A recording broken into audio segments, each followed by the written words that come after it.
Let's get to this. A New York Magazine story called the Kamala Conundrum details the vice president's, quote, slip into political traction, saying she's reached an unparalleled low point.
The CNN exclusive. Insiders reveal for the first time tension and frustration behind the scenes between Vice President Kamala Harris and the White House. The accounts come from nearly 3 dozen current and former Harris aides, administration officials, Democratic operatives, donors, and outside advisors who spoke to CNN about the complex reality inside the White House. On one side, members of Harris's inner circle who believe she's being sidelined and set up to fail instead of being positioned to be a future president. One former high-level Harris aide put it this way, we put this up on screen, they're consistently sending her out there on losing issues in the wrong situations for her skill set. CNN has also learned Harris has told confidants she feels constrained in what she's able to do. The mood, apparently summed up by this satirical headline from The Onion, goes like this, that Harris defenders sometimes pass around when they're feeling annoyed. White House urges Kamala Harris to sit at computer all day in case emails come through. Of course, it's not that bad inside the White House. But on the other side of things, you have West Wing staffers who say they are completely exasperated, throwing up their hands at what they perceive as some of Harris's awkward mistakes, including some cringy answers on Israel and the border crisis. Sources tell CNN there's also the belief that Harris's staff has repeatedly failed her and left her exposed.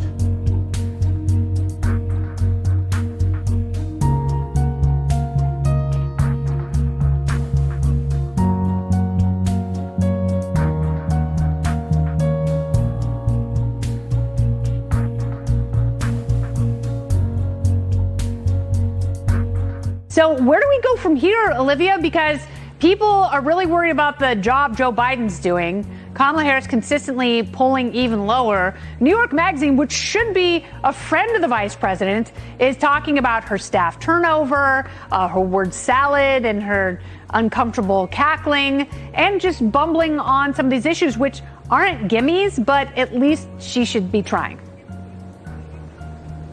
The best thing that the right can do right now is just let her bumble on. I mean, her own people don't like her. Like you said, she has a huge staff turnover rate. The fact of the matter is, even Democrats are starting to turn against her because she's just an unlikable person, not to mention her horrible track record as a prosecutor prior to running for president. I mean, I'll be the one to say it since I can't be called racist for it, but this is what happens when you make a big deal of announcing a quota or some type of goal to hire or appoint a woman of color instead of focusing on their credentials or focusing on their personality or focusing on their work ethic. This is literally the result of that. So I think that her just doing what she does, which is basically nothing, is the best gift that anyone could give to the right now.